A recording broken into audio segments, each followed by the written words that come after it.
Hey guys, how's everyone doing? Can you all hear me okay?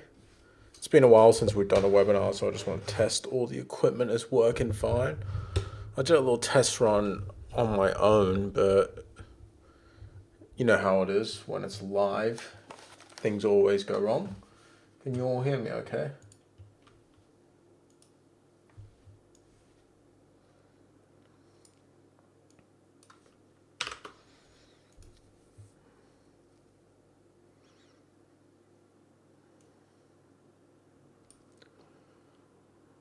Hey, can you guys hear me? I know you guys are saying hi, but I just need a, like, I like that you're saying hi, but I need a yes or no for the hearing, just because I think you guys might not be hearing me. I'm not sure if you're responding to the hey I said up there. Oh, you can hear me. Oh, awesome. Okay, I was worrying there for a second because I said hey in chat, so I thought you guys were responding to the hey I said in chat, but you couldn't actually see me, hear me, rather. Oh, nice, nice. Hey, everyone. It is so good to be back, finally. I like time off, but wow, does it get boring when it just stretches on too long. Yep, Happy New Year, everyone. Happy New Year. Hope you guys had a great holiday break. I think most people are getting back to work tomorrow.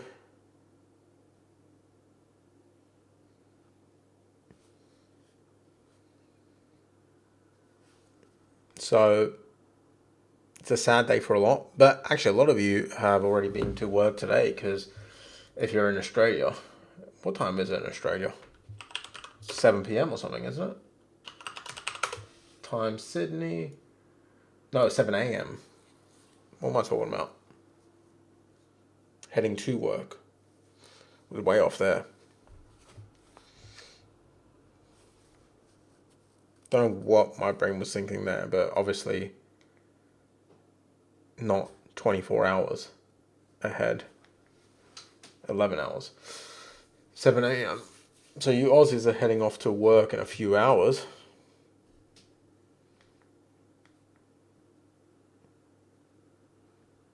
How is it in New Zealand, man? I saw a picture of somewhere in New Zealand today, and the smoke from the fires in Australia was visible in New Zealand. Is it like that where you're at too? Because that's crazy. It's such a huge distance.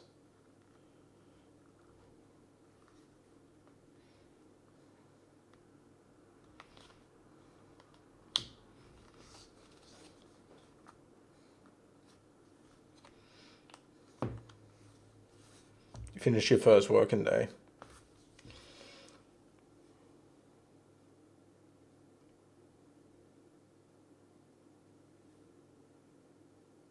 Well, when maybe Mike will respond to that question, but maybe he won't. So I'm not going to wait on that. Uh, we're here to talk about trading, so we'll focus on that, and we'll get back to having a chat after or towards the end of this webinar. So, oh, he has responded. So, yeah, yeah, that's a picture I saw. It looked really reddish. That's really crazy, man. My mum is she lives in Sydney at the moment, as does my sister. They can't leave the house without face masks. If it's visible in New Zealand, imagine how it is in Sydney. Feel pretty sorry for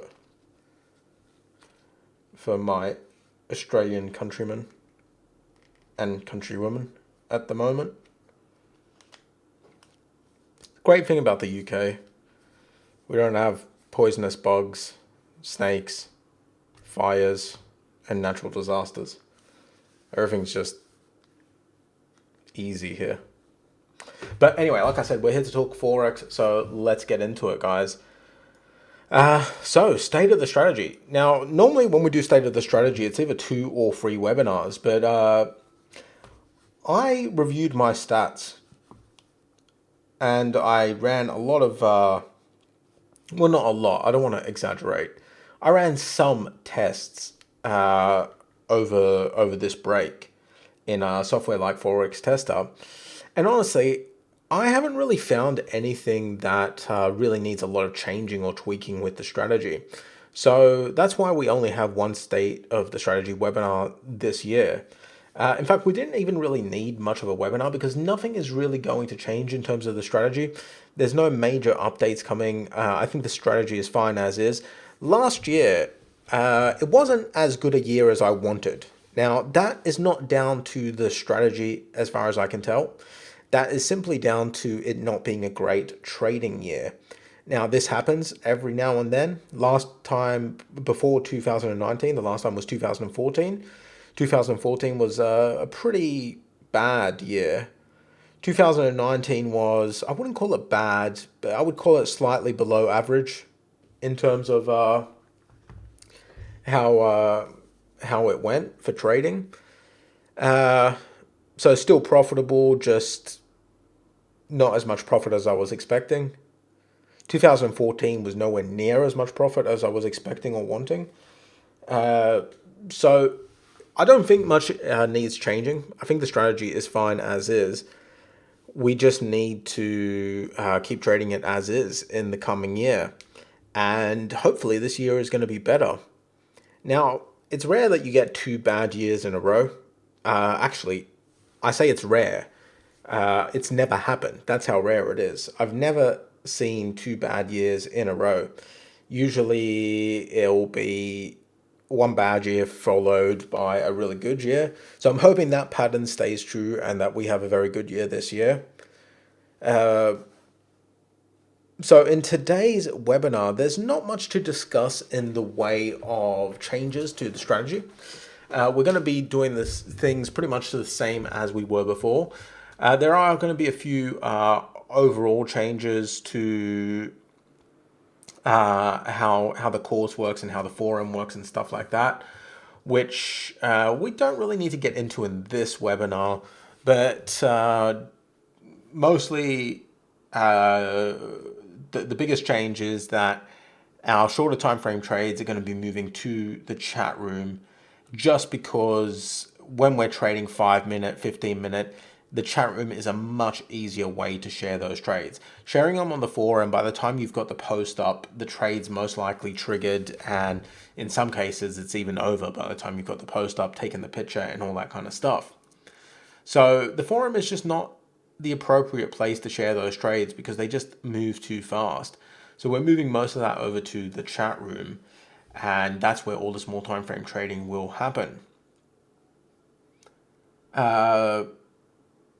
So what are we going to discuss today? Well, I thought since things aren't changing much with the strategy, there's no major updates to the strategy, we would do our first analysis session of the year.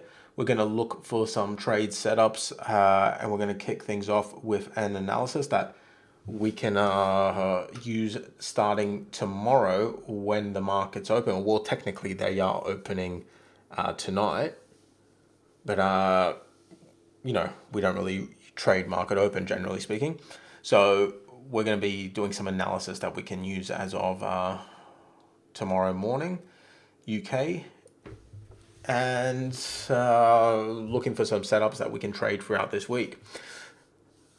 One major thing that I have noticed over the course of last year is that Mondays tend to actually have some pretty good trades. Now, we went through a whole 10-year period of Monday being pretty much the worst trading day of the year, of the week rather, not the year. Monday being the worst trading day of the week, but Monday has been pretty good in 2019. So I'm quite interested to see if that pattern continues. If it does, I think we might change the webinars to be on Sundays, like we're doing today's webinar. We might do webinars on Sundays, the analysis webinars, but we'll see how that goes. I'm not sure if that's going to remain consistent, that Monday is an actual good trading day, but I think tomorrow could be a good trading day. We could have, we did see it a lot last year where trades triggered on Monday.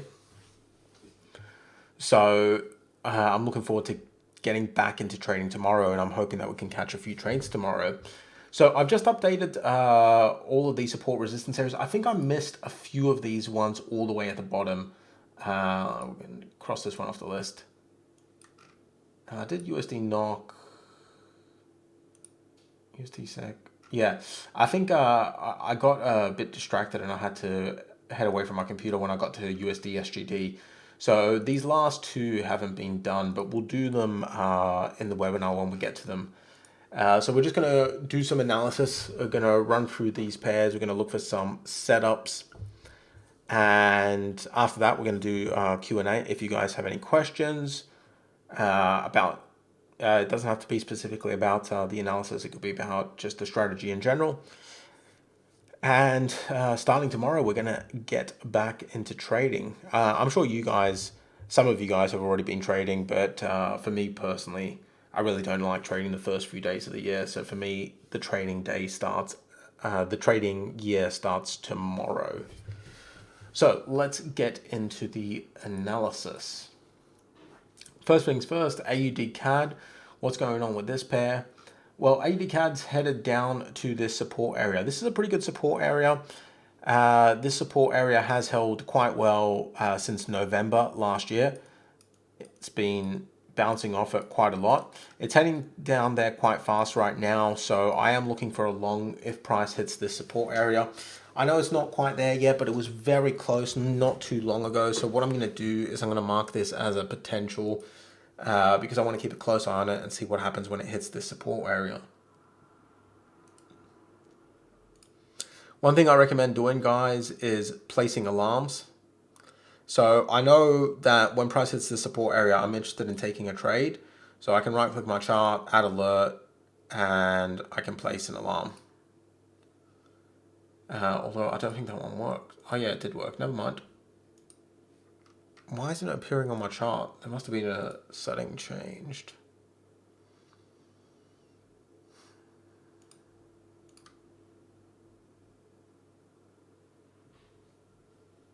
Oh, you can hide the buy sell panel now? Pretty sure you couldn't do that before. Remove all of that.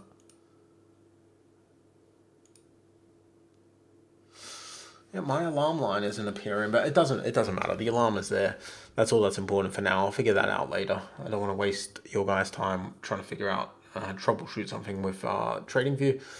So I've set an alarm here. If price dips down below around about here, my alarm will trigger and I'll know that price is going down there and I need to look at my chart. Right, so next is AUDCAD. There's not really much going on there. AUDJPY, this has just broken a pretty big support area, but now it's hitting this 200 moving average. I'm actually looking for AUDJPY to potentially start a bullish trend from here. This is a kind of long-term setup that we look for. It's called a 200 swing. Price has broken above the resistance area, pulled away, come back to it and hit it. The hit is kind of coinciding with our resistance area. It is a little bit below it, but when you're trading the daily chart and you're looking for these long-term swing trades, they're never too precise. So this support area or resistance area, I'm looking for a long-term long here on AUDJPY. I'm actually going to mark this blue because it's a different kind of trade. This is a swing trade. It's a position that if I enter, I might be holding for several weeks. Even up to 2-3 months sometimes. So I just want to mark it a bit differently. But I am definitely looking for a long trade here on AUDJPY, a long-term long trade. And that's one thing that I want to be focusing on more this year, swing trading side of trading. So longer term trades, it's something I want to put some focus on this year because I think that will benefit a lot of you guys taking these kind of long-term trades, preferably on a separate account and just having them kind of in the background, making you some profit, hopefully, if they're going well. So there's no real entries or anything like that for AUDJPY. Because this is a long-term trade, we still need for it to develop. So I want to see some indecision forming here. So this one's going to form over a few days, maybe even a week. So there's definitely no rushing with this one. These kinds of trades, you can't rush into them. It's a swing trade. We're just going to wait with this one.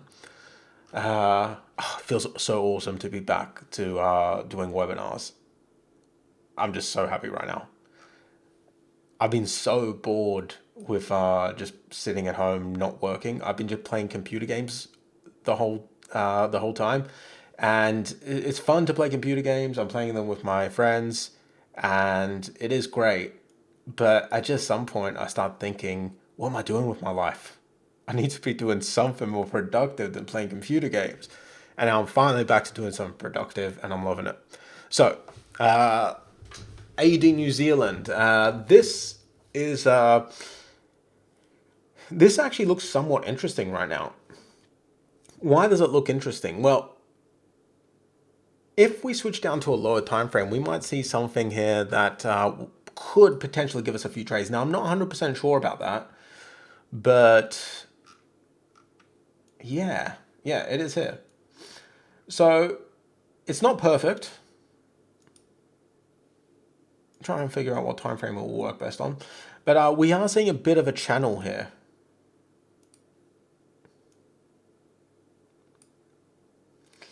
Yeah, so there's a bit of channel forming here. The 4 hour, 6 hour. It's not a great channel, but it's definitely worth keeping an eye on here on AUD New Zealand. We're seeing price bouncing between here and here. Honestly, I would have liked for it to push further up into this resistance area with this bounce that it's going through right now. But sometimes that's just what happens with channels. I'm going to keep a close eye on this, but I'm not too bothered with this one. It's just something that caught my eye. It might be interesting, but it most likely won't turn into anything. We'll just wait and see. Now, AUDUSD, I was already looking at this one when I was placing these support resistance areas. I'm actually very interested in trading along here. I'm interested in trading along here on multiple levels. Not support resistance levels, just multiple for multiple reasons, let's say. First of all, we've had this massive downtrend on AUDUSD since Jan 2018. So that's 2 years. Went through to Jan 2019, which was here.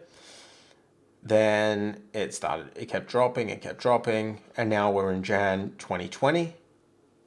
And it could keep dropping from here. No doubt it could keep dropping. Not like it hasn't happened before. It did move sideways quite a while before continuing to drop in October 2018, and then the drop actually started in April 2019. It could keep dropping, but the big difference right now is, look at this 200 moving average. Now, what is a 200 moving average? A 200 moving average is, I don't want to explain exactly what it is.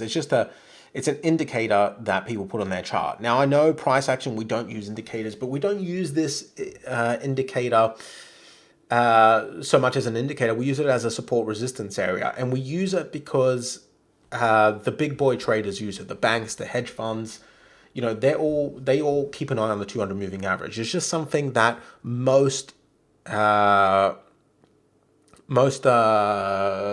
level traders have on their chart. It might not make up a huge part of their strategy, but it is on their chart. So for that reason, I started placing it on my chart just to keep an eye on what the 200 moving average is doing and what it's telling us. Now, generally speaking, with the 200 moving average, when price breaks below it, it means a downtrend could be starting. When price breaks above it, it means an uptrend could be starting. Now, this is the first time since 2018, since when? Since March 2018 that we've actually got a solid break and close above the 200 moving average.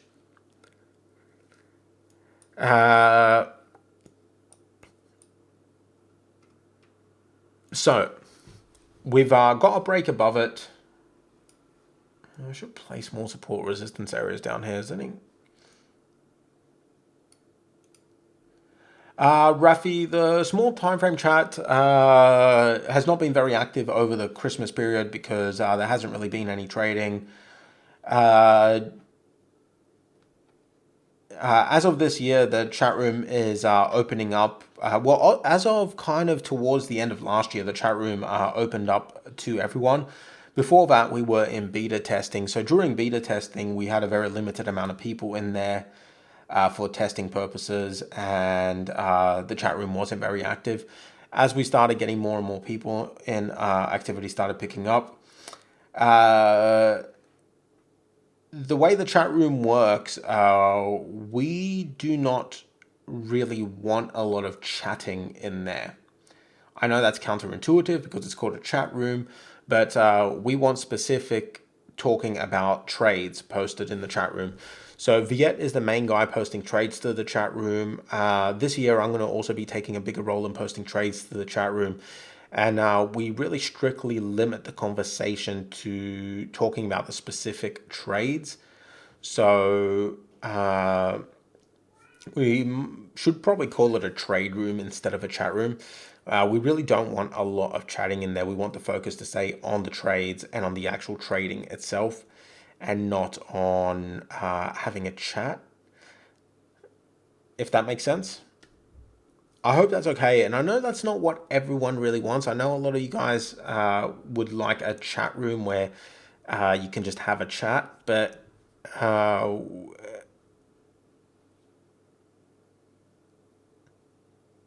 the trades are what you're talking about.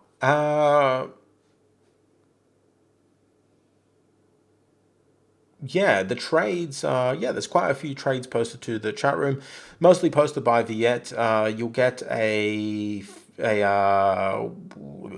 PDF every Tuesday, Wednesday, Thursday. And George, are you here? I can't remember if it goes out on Fridays too. It's been like a lot of changes, so I can't remember where we've settled on if we're doing Friday reports. I think we are. I don't think George is here right now. Well, anyway, every Tuesday, Wednesday, Thursday, and possibly Friday, there's a PDF report emailed out. And the PDF report includes all the information about the potential trades.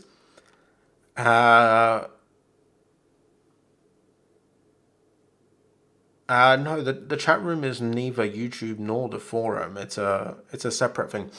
I want to get through the analysis, guys. Actually, let's not get sidetracked right now. I want to get through the analysis.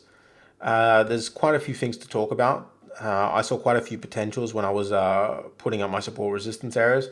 Actually, we're on AUDUSD right now, which is one of the more exciting ones. So let's get through the analysis and then we can get into all that kind of stuff later, if that's okay. I just want to stay on track.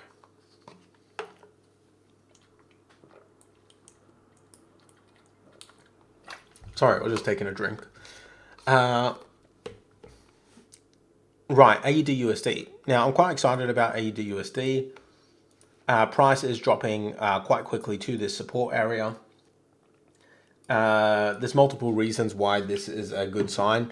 Like I was saying, price has broken above here for the first time since March 2018. Price is heading back down, which generally is what happens when you start to see a nice, strong, a beginning to a bullish trend. You'll get a break, a retrace, a break, a retrace, a break, a retrace. So it looks like it could be in the retrace period right now. It looks like it's going to hit this support area and this 200 moving average. So together, these make a very, very strong support area. So I'm looking for a long trade from here. This one looks quite good. And yeah, I really want to see what happens here because it's a strong support area. It's backed up by the 200 moving average, which makes it even stronger. And we're finally seeing some upwards momentum on AUDUSD. So we could be seeing a long-term trend this year. And an end to that massive bearish trend. Nothing really happening on CAD CHF, nor on CAD JPY, nor on CHF JPY. Nor really on Euro AUD. Euro CHF. This one I spotted and I was thinking it looks kind of okay. It's going to be worth chatting about briefly, but probably not going to turn into an actual trade that we would take.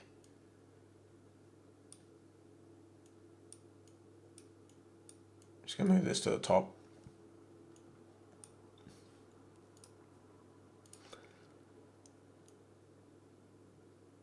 So price has moved down to the support area. Quite a strong move down to the support area. Price is stalling out on support. So there is potential for a long trade here. It's just not really a fantastic setup. I'm watching it, but it's one of those setups that I'm going to mark it, I'm going to watch it, and I might trade it, but more likely than not, I won't trade it. That's the likely scenario. Euro NOK, this one's a little bit interesting too, but this one's interesting more on, I'll show you guys something. So if you go up to the 3-day chart, now I don't trade the 3-day chart, but I'm just showing you this as an example of what I'm trying to say is happening here. Now, when you look at it on the daily, it doesn't really look like much. It doesn't look like a potential reversal here. But when you go up to the 3-day, or maybe even the 2-day, I didn't really check the 2-day. No, it's more a 3-day thing. When you go up to the, I just went to the weekly. When you go up to the 3-day, what do you see? You see some nice indecision forming on top of support. Now, sometimes when you look at candles, the time that the candles close, it's just an unfortunate time that it closes, and it happens to make the candle look like it's not a potential reversal. I'm explaining this really badly. All right, what I'm trying to say is this candle, right, this one here, January 2nd, price dropped down quite fast, right? Dropped down quite fast. Then it turned around and it came back up. But price just so happened to close at this time when it was down here. It just so happened to close when it was down here. Had it closed a few hours later, when this candle started pushing back up, what would this candle here have looked like, right? So if this was closing, if this candle closed a few hours later, instead of looking like this, it looked more like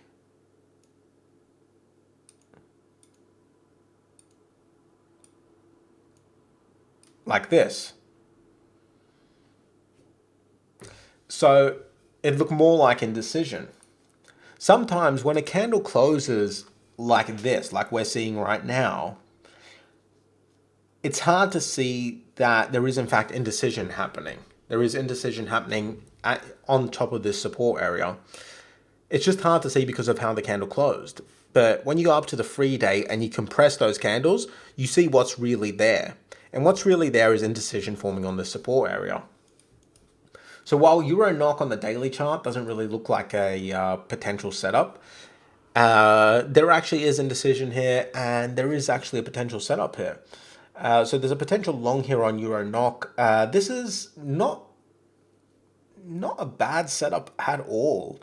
We got the 200 moving average, price is stalling on the 200 moving average and on support.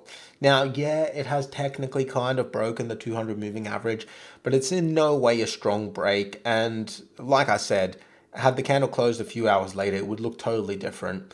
So I'm just not 100% convinced that price is going to keep going down. To me, it looks like it could very well turn around. Now, I could be totally wrong. This could just be a pullback and then a continuation down. Totally possible. But, you know, I'm not saying let's get into this trade now. I'm saying there's a potential setup here. Now, for this to actually trigger and be a setup that I would trade, it'd have to go all the way up and break this high at the very least. So it's a long way off from doing that. But the point is, there is some potential here for a long here on Euro NOK. It's definitely worth keeping an eye on. Don't let the look of this candle fool you. There is actually indecision here right now. Does that make sense, guys? Do you see what I'm getting at with that? Euro New Zealand, nothing much. Euro USD pulled back to support. Just not very interested in Euro USD right now. Euro USD is just not a great pair to trade in 2019.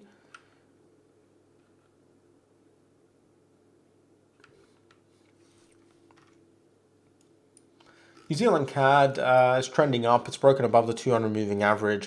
See, there's a lot of pairs that are breaking above or below the 200 moving average for the first time in a long time, which suggests that we might be seeing a change in our overall trends this year.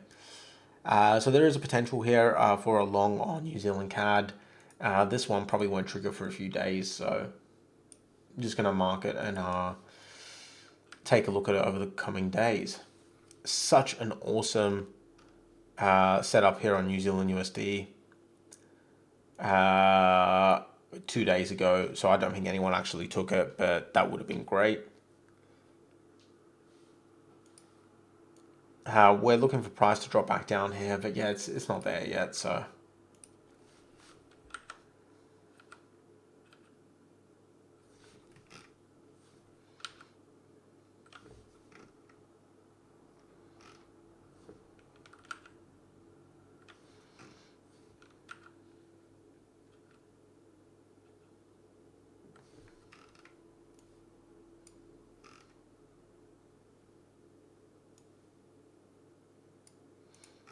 Alright, I think those support resistance areas are actually quite good. I've just placed one down here. See, that bounce lines up with all of those, so it looks like a good support area. I removed the one for up there because we don't really need it right now.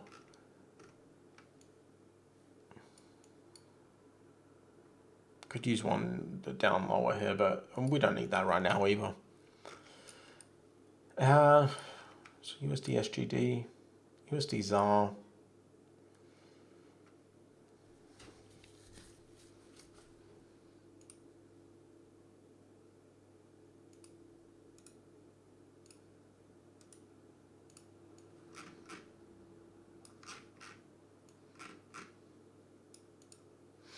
Right, so silver USD price has hit resistance on silver, potential short from here.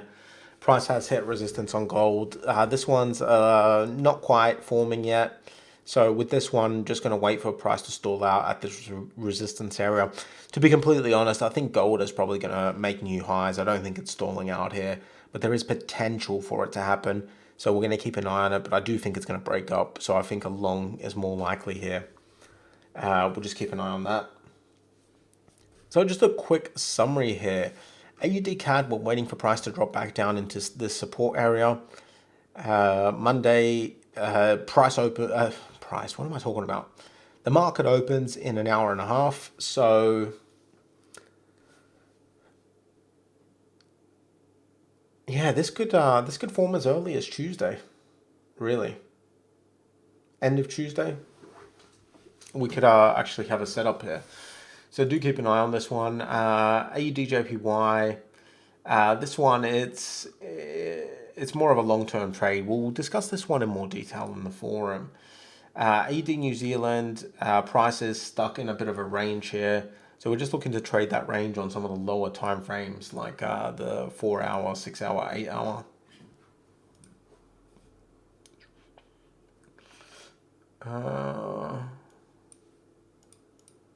Okay. I was like thinking, whoa, that looks weird. Why did I mark this? And then I realized I was on the 4 hour chart. AUDUSD actually looks quite good, guys. We're waiting for price to hit this support area. I'm pretty excited about the AUDUSD trade. I think this one has some pretty good potential. Euro CHF price stalling out on support, so potential long there. Euro NOK price stalling out on support, potential long. New Zealand CAD price stalling out on support, potential long, potential. Yeah, potential. And then we just got gold and silver, which are hitting resistance areas. So are there any questions about these potential setups, guys? And also, are there any other questions in general?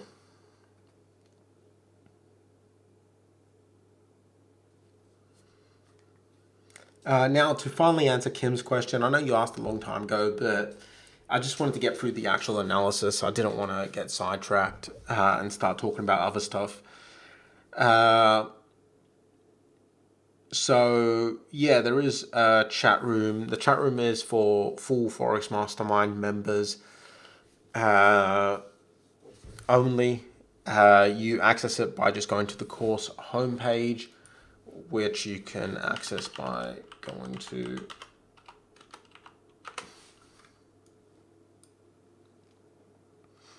clicking the Mastermind tab.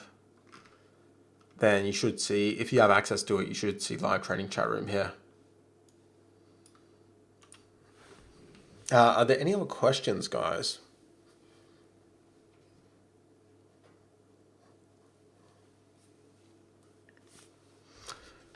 Questions don't need to be about this analysis. They could be about just the strategy in general.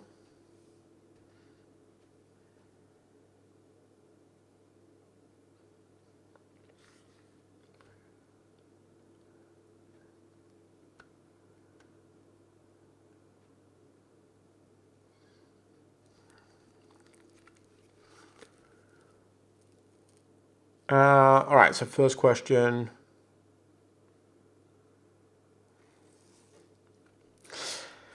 What are my thoughts on Trump, Iran, and trade deal? Look, I don't really... I don't really pay that much attention to the news in relation to trading. And I know that that might sound like a bad idea, but in my experience, it really isn't.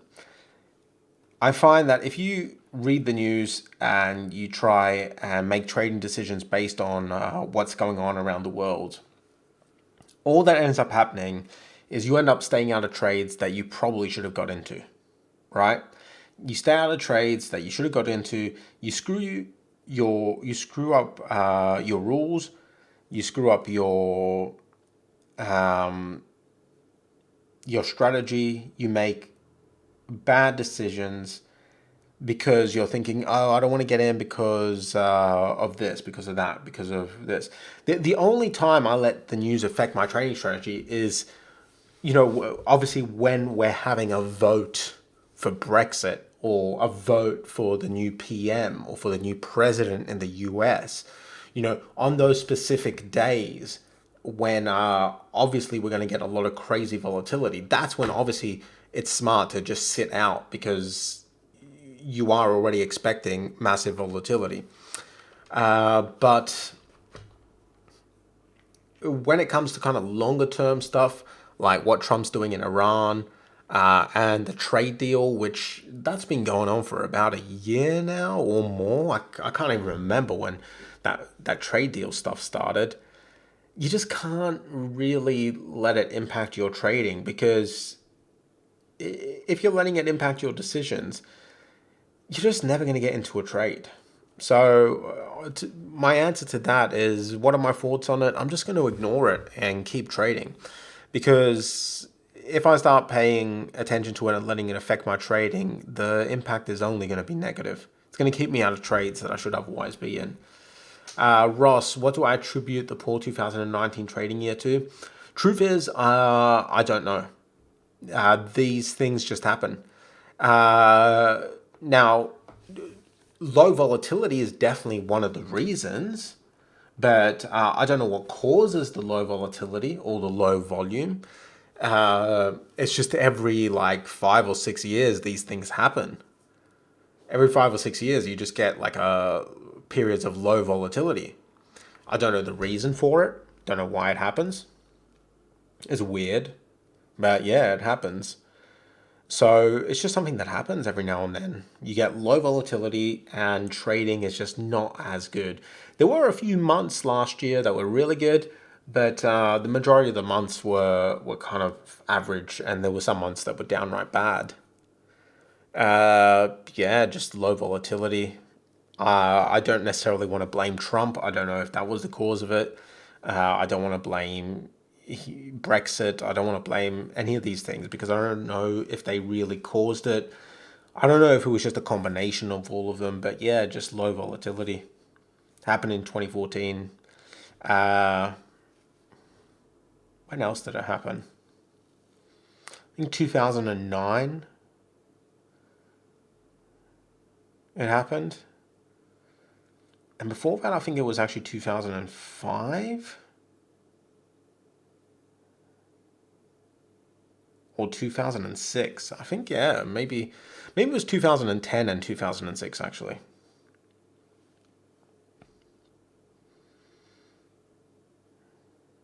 Yeah, I can't remember exactly, but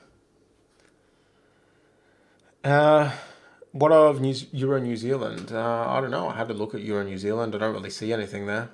What specifically do you want to know about it? What are you thinking?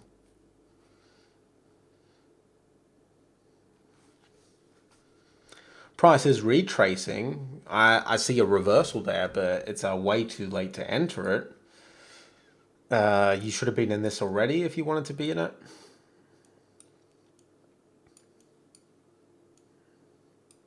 Oh, damn it.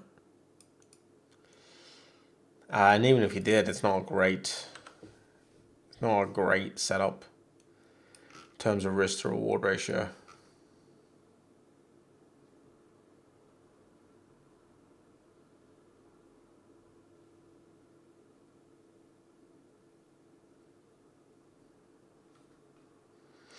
Rehan, Nick, are you able to tell us your percentage ROI in 2019 compared to previous years, if this is something you don't want to discuss? Uh,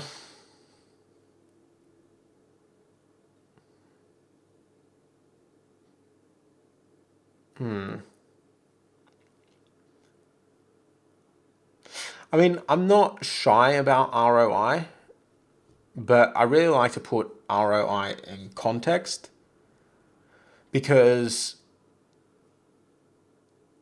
your ROI, it really depends a lot on what your goal is. Some people have a goal of like 20% return on investment, and some people have a goal of 60%.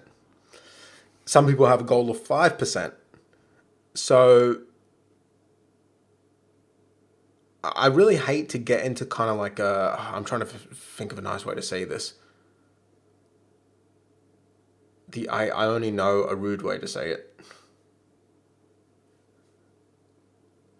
One sec. I'm on Google.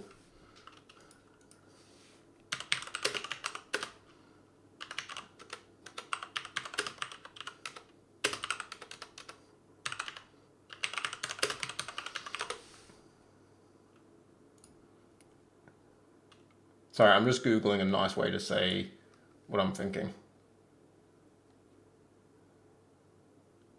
Oh, come on.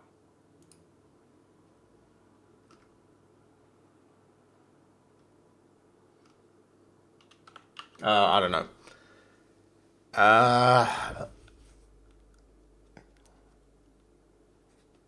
Okay, okay, I have it. I don't want to get into a contest on who has the best ROI. Contest is the easiest way to say it, I guess. I don't want to get into a contest because it's not really a competition. ROI is not a competition. You know, if someone can get 50% per year average, it doesn't mean they're necessarily a better trader than someone who's getting 5% per year, because 5% per year could be that person's goal. It could be they're risking 0.1% of their account on each trade as opposed to 1%. If they were risking 1%, they might be making 50%, but it just might not be their goal to risk that much, if that makes sense. So ROI is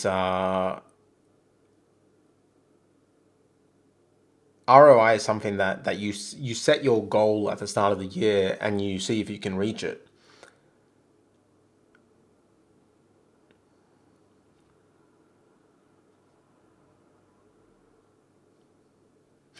Well, my goal every year is pretty high. My goal every year is 70%. Now that's an absurd goal, but that's the goal I set for myself. If I can reach it, I'm insanely happy. Most years I do not reach my goal, but 70% is a crazy goal. So that's the goal I set every year. 2014, I was at something like 20%, which I was very disappointed with. Very disappointed with. That was less than half, way less than half of what I had the year before. So 2000, not really the same as 70R profit. So 2014 was worse than 2019. 2019 was just kind of like an average year. So I was under 50. I really hate to get into to make this a contest, but yeah, I was under 50, but I was screw it, I'll just say it. I was at 38%. There you go. What's the point of beating around the bush and just giving a vague answer? I just don't want to make it a contest and make people feel bad if they were like way less.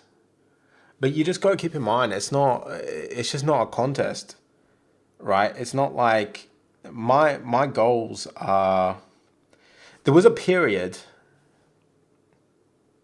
I think it was from 2010 to 2013, maybe it was 2009 to 2013, where I had lowered my risk to 0.1% of my account for each trade.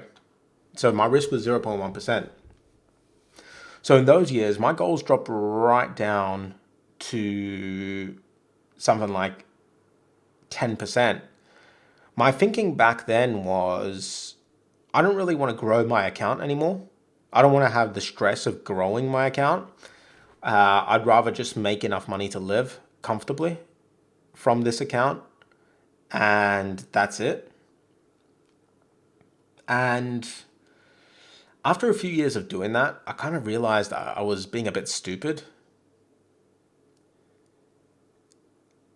And that wasn't the best way to do things. That if I always tried to grow my account, if I then went through a few rocky years, then I'd be okay, if that makes sense. Because if you're only making enough money on your account that you can live off of that, but your account never really grows anymore, and then you have a few pretty rocky years, but you're only making enough to live from, then you have to start dipping into your actual account, right? And then you end up going backwards. And after a few years, especially 2014, I was like, this is not the way to do things. So I went back to growing my account mode. So what I like to do is I like to set myself some stupid goals. I set myself some stupid, unrealistic goals. So my goal is 70%. And hey, if I make 70%, awesome. I did a year where I got there, but that was like that was just a very weird year for trading. That was, I've showed you guys this 1,000,000,000 times, but if you're new, you haven't seen this possibly. No, what am I doing? Back here.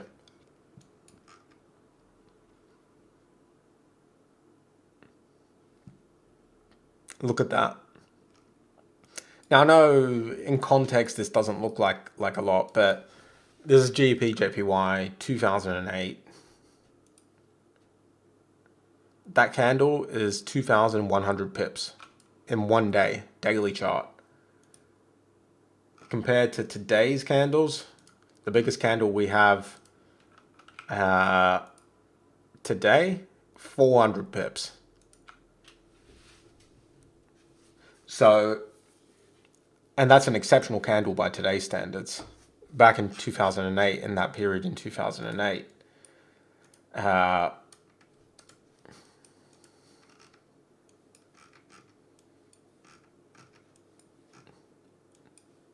there was several days that were similar sizes. Not quite as big, but you know, here was a similar size candle.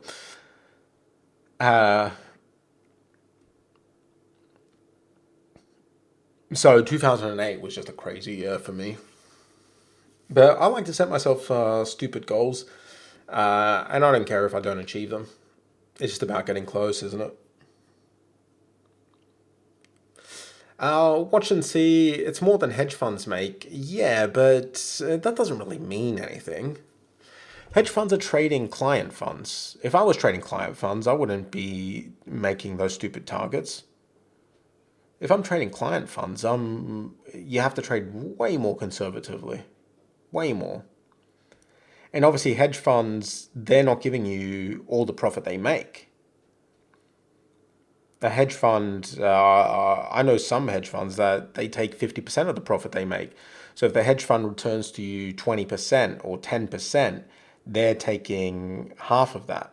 So the true amount they've made is 40%, and they're giving you 20%, or they've made 20%, they're giving you 10%, because they're keeping a lot of what they make.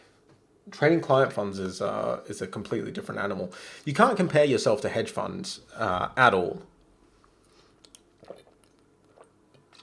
A lot of people they do that. They're like, oh, well, this managed fund, they only do 4% per year. So traders should only be making around 4% per year. But if you want to make 4% per year, invest in the hedge fund. If you're trading for yourself, you're not paying the hedge fund fees or the managed fund fees, and your money isn't in a big pool. It's a completely different thing trading for yourself.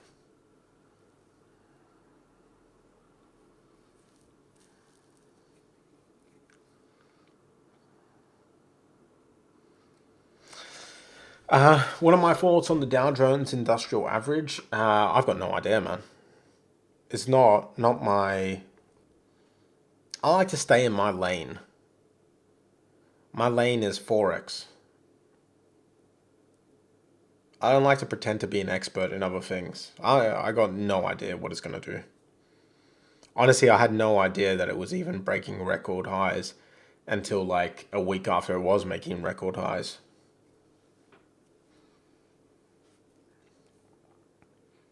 It's just like, think about it this way. It's like asking, going to a doctor and asking about a tooth cavity you have. A doctor's not a dentist. I'm not a stock guy.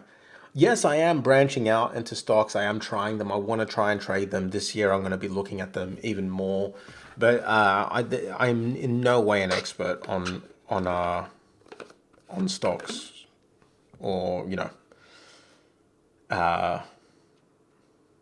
the Dow Jones, etc. I'm just not. It's not something that I can give you any advice on.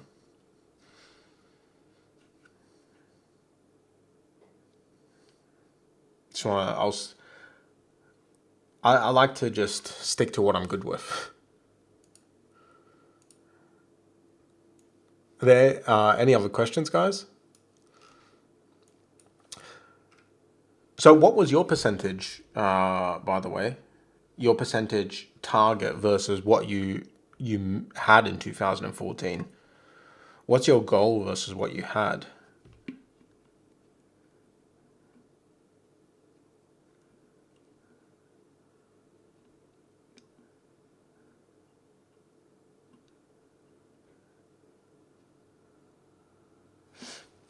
Yeah, I am looking at them, but I'm looking at them from particularly I'm looking for setups on them, but I don't really understand, how they work, why they're doing what they're doing. It's really not something that I have any clue. I just don't want to, I could give you like some random thoughts, but you know what it's going to be? It's going to be stuff that I read on Bloomberg. It's not going to be anything that I actually know. I'm just going to be parroting stuff I've read on Bloomberg. And honestly, I haven't read Bloomberg for pretty much my whole holiday, so I don't even remember what I've read about it before I went on holiday. So I'll just be like talking crap essentially. I'll be pretending that I know what I'm talking about, but I'll just be like, oh, blah, blah, blah. Well, this, and that. I don't like doing that. I'd just rather admit that I don't really know. And I am looking to take trades on the stocks and indices and whatever you want to call them. On this I'm just going to call them the non-forex things. I'm looking to trade these non-forex things because one of the brokers I use allows me to trade them. And when I look at the charts, they seem pretty easy to trade. So I'm looking to trade them, but with the US 30, what I can tell you, not about how it moves or if it's going to continue to go up, because like I said, I've got absolutely zero idea. But what I can tell you is I do hope it starts moving back down, because where it is right now, it's at historical highs and it's pretty much impossible to get good support resistance.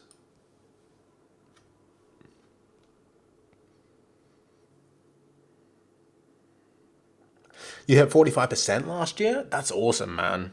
That's awesome. That is really, really impressive. How long have you been trading?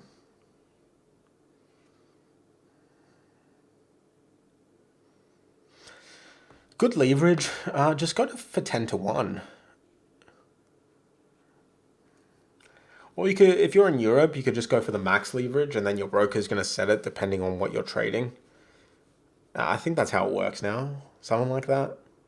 I don't really know for sure about how it works for people who have the max leverage with brokers, because I've always just had 10 to 1.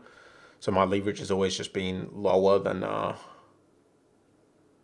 not always, but for quite a while now, has always been 10 to 1.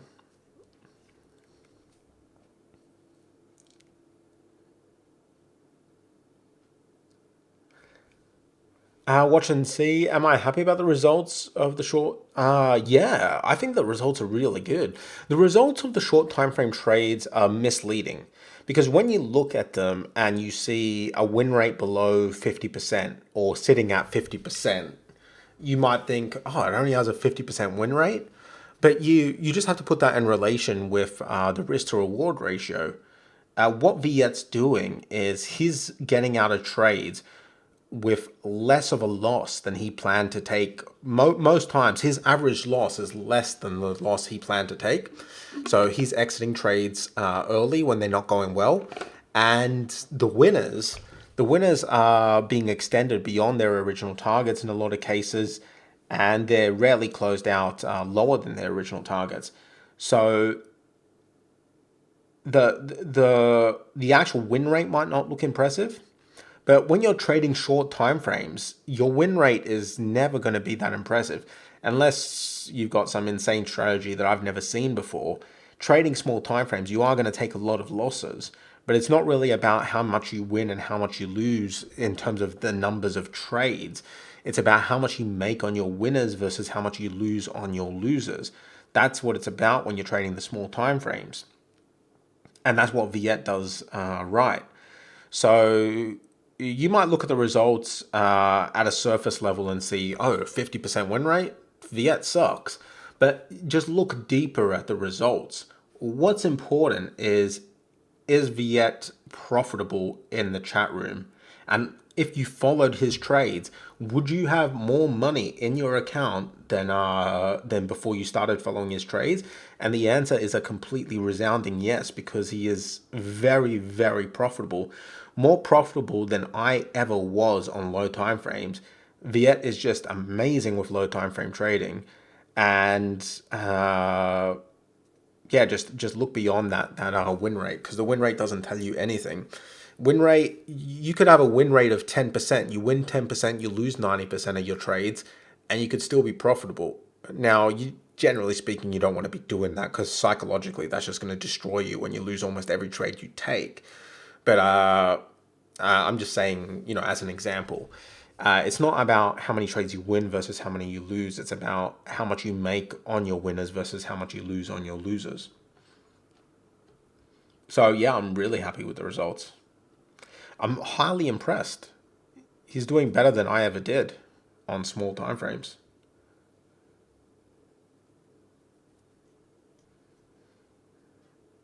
That's the thing with Viet. He's just like he.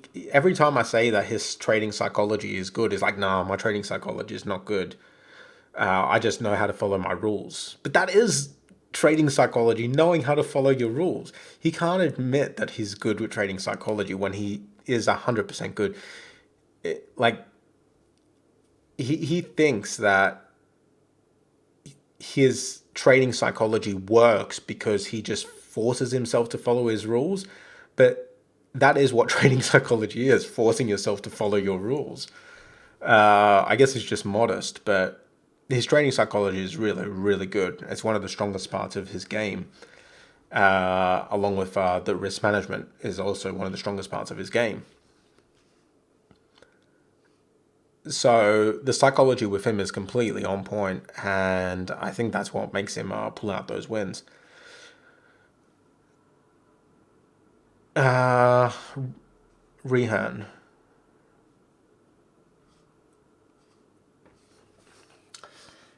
Rehan, if you've been trading since 2017 and in 2019 you pulled off, 2018 you pulled off.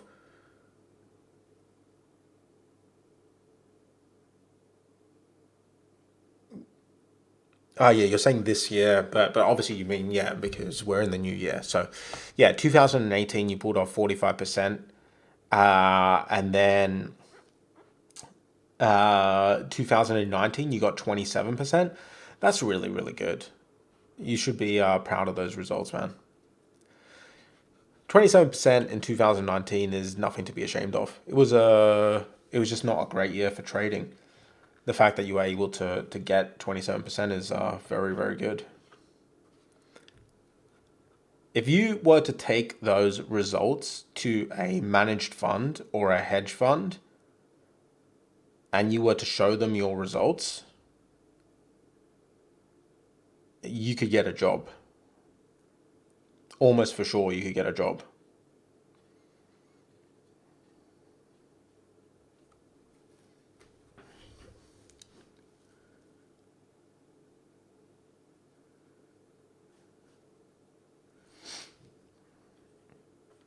That's awesome, Boris. I'm really happy to hear that because I knew you were struggling and you couldn't quite crack it. But I'm glad that Viet has managed to help you.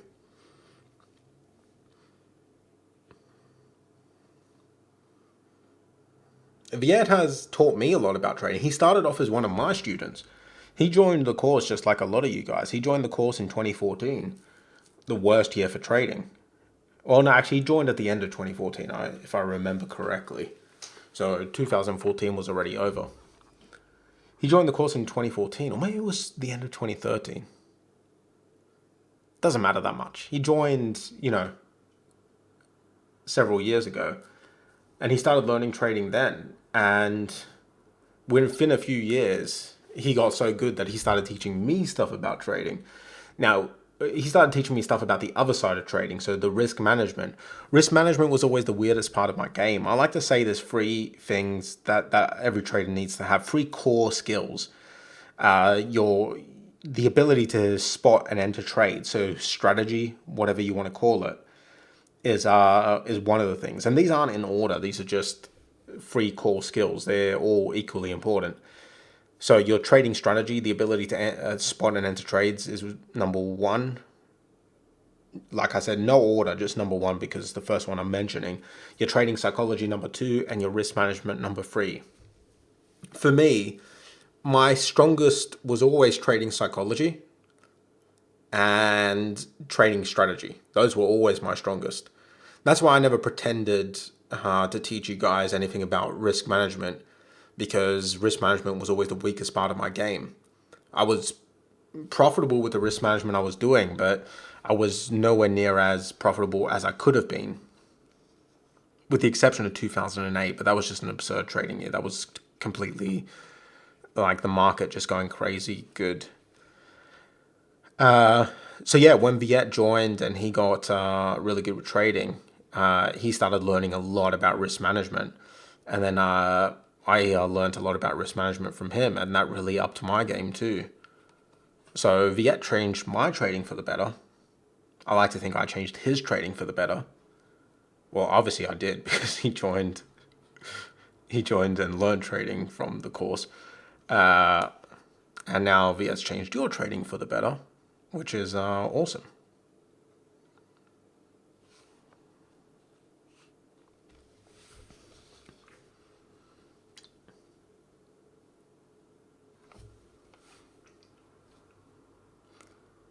I think I answered the leverage question. Yeah, I did. I said 10-to-1 leverage. Leverage. I never know if I say that right.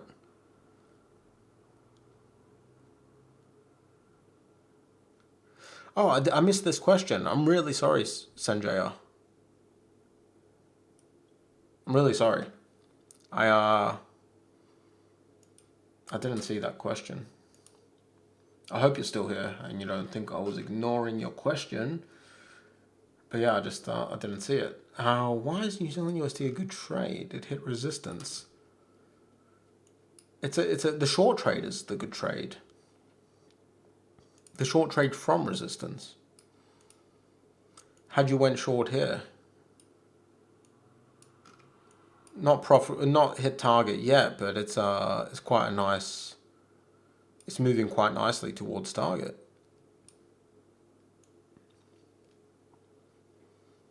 It hit about 1.3, but it looks like it's headed down to 2. Yeah, I was talking about the short trade on New Zealand USD. It didn't hit resistance.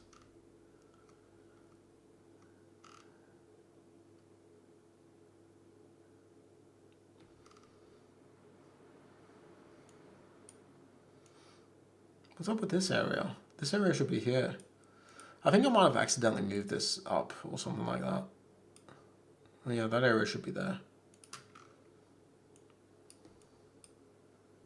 Oh, what was it doing in the middle there? That makes no sense.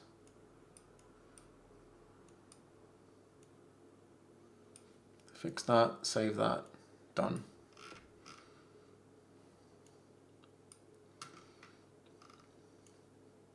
Oh, right, you were saying it hadn't reached resistance. Right, I understand. I think I misread what you said. No, there is an area here. See how it had bounces all through there?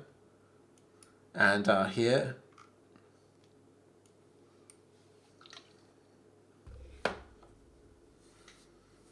These two areas are quite close together, but that happens sometimes.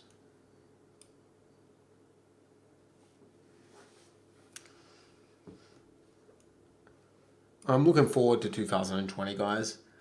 Oh, damn it, I just did it again. I moved an area. I really need to lock these down. There we go.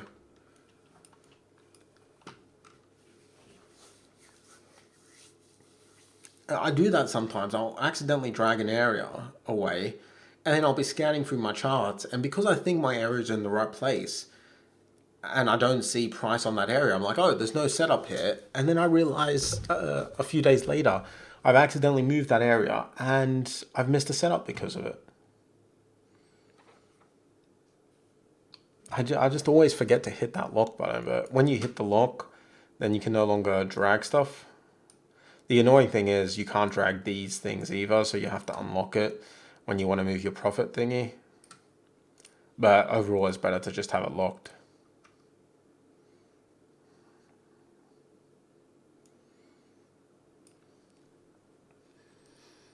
Cut 66? I don't know what that means.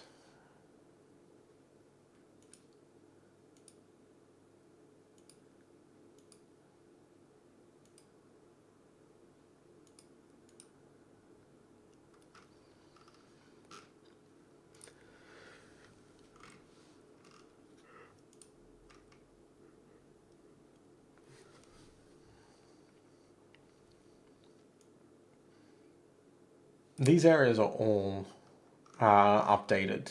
I updated them yesterday and today. These support resistance areas. They'll be posted to the site and updated on the site too. But these are all up to date and they're ready to go for the new trading year. Markets are opening in about 50 minutes. And that's when the trading year kicks off for me. Obviously, the markets were open last week because the Forex market is rarely actually closed. But for me, this is the first day of the year that matters. Well, this day is only really 2 hours. But you get what I mean. All right, anyway, guys, it looks like there's no more questions, so I'm going to wrap this one up. Thank you guys for attending. The chat room is also going to be active as of Tuesday. That's when the first PIP report's coming out in the chat room. So do keep an eye on the chat room for the PIP reports. The forum's going to be active as of... I'm going to be active on the forum as of tomorrow, or maybe even this evening. So, yeah, thank you guys for attending, and I will see you guys throughout this week. We're going to be doing a webinar, I think, tomorrow evening. No. Let's do it Tuesday at 10 a.m., Wednesday at 10 a.m., and Thursday at 10 a.m.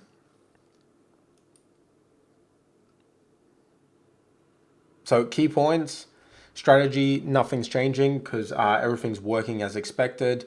2019 wasn't the best year, but that's not down to the strategy. It's just down to the low volatility we were seeing. So nothing much is changing. And yeah, that is the key point. Now, okay, there is another question. I'll quickly answer this question and then we'll wrap up. How many hours do I spend daily managing my trades? It's hard to add them up because it's like something I do a few minutes here and there when I'm in a trade. I don't I don't stare at my screen managing my trades. But if I'm gonna enter a trade, oh sorry, I just bumped my table there. If I'm planning on entering a trade, there's about a 5-minute process before I enter the trade. Unless I'm going really quickly, I can probably do it in 2 minutes. But if I'm just taking my time, there's about a 5-minute process before I enter the trade where I just do a little bit of analysis and see if it's worth the risk. After I enter the trade, I fill in my trading journal, which is about another 5 minutes. So entering a trade is about a 10-minute process if I'm taking it slow and easy on the daily chart. Managing the trade is very minimal. That's just like a few minutes here and there. I really don't spend long managing my trades. It's like, I would say maximum, if the trade runs for 2 days, let's say it's a long trade, I probably spend a grand total of 20 minutes managing the trade, unless it's a very, very tricky one where a lot is just happening and I have to spend extra time on it. But even then, I just don't see myself spending more than half an hour over 2 days on a single trade. 20 minutes, I would say. And then after the trade's closed out, I have to fill in my trading journal to complete the trade in there, which is another 5 to 10 minute process. So let's say if a trade runs for 2 days, looking at 40 minutes to an hour spent on that trade, on managing that trade, and putting all the notes down in my trading journal. Do I check them only once a day? No, man. I check them like every few hours, generally speaking. I like to know what's going on with my trades. I like to keep track of things, but you know, I have years of experience and I don't really get swayed by a trade that's moving against me. I don't freak out and close trades out because they're moving against me. Oh, I can't say I don't. I almost never do. Because I've been doing it for years. If you're new to trading, you should probably have a rule where you check in twice a day or once a day. Just because if you're checking in too often, you might get tempted to close out a trade that's moving against you. But personally, I check like, I don't know, every hour, every 2 hours, just depends how busy I am on the day. And by checking, all I'm doing is, let's say this is a trade that I'm in, AUDCAD, I'm in AUDCAD right now. I entered short from this resistance area. I'm in this awesome short trade right now. The process of me checking the trade is I'll come onto my charts, I'll look at AUDCAD, I'll be like, oh, it's sitting here right now, it's not quite hit target, fair enough. I'm just going to check back in 2 hours. And 2 hours pass by, I come and I check again. Sometimes if it's just been moving sideways for I don't know, 3 or 4 candles, I'll just be like, okay, I'm going to close this one out early. Or I'm going to tighten that stop loss, or I'm going to move that stop loss into profit, stuff like that. But the checking is not time consuming at all. It's just a quick scan, seeing where it's at and what it's doing. So yeah, I hope that's answered your question in full. I think I gave you more of an answer than you asked for. So yeah, guys, let's wrap this one up. I'll see you guys on Tuesday for the first webinar. Thank you guys for attending. First webinar of the year. We're back to trading, guys, which is awesome. And I can get back to not feeling like I'm just wasting my time playing computer games, because I'm actually doing something productive and then playing computer games. So that's going to make me happy. So yeah, thank you guys, and I'll see you guys later.